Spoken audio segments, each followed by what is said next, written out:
Welcome to the Learning Pines YouTube. We hope this video helps.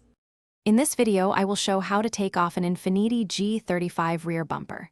First, ensure you have the right tools, including a 10mm socket, a ratchet, and a plastic trim removal tool.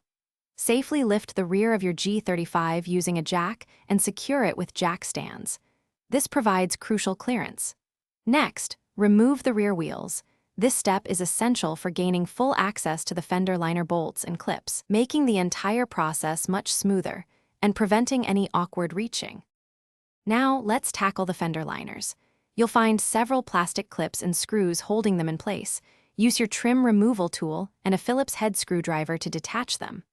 Once those are out, move to the underside of the bumper. There are typically 4 to 6 bolts along the bottom edge that need to be removed. Gently pull back the fender liners to reveal any additional hidden fasteners or clips that might be securing the bumper to the chassis. With the fender liners out of the way, focus on the taillights.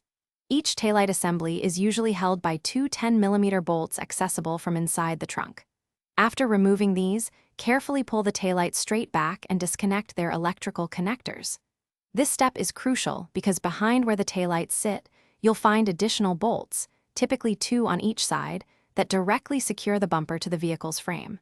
Removing these is key to freeing the bumper. Before the final pull, do a quick double check to ensure all bolts, screws, and clips around the entire perimeter of the bumper are completely removed. Once confirmed, gently but firmly pull the bumper away from the vehicle, starting from one side and working your way across. It should detach with a bit of wiggling.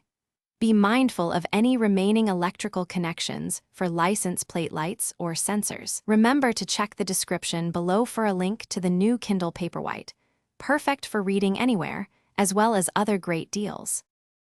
Thanks for watching. Consider subscribing if we helped you.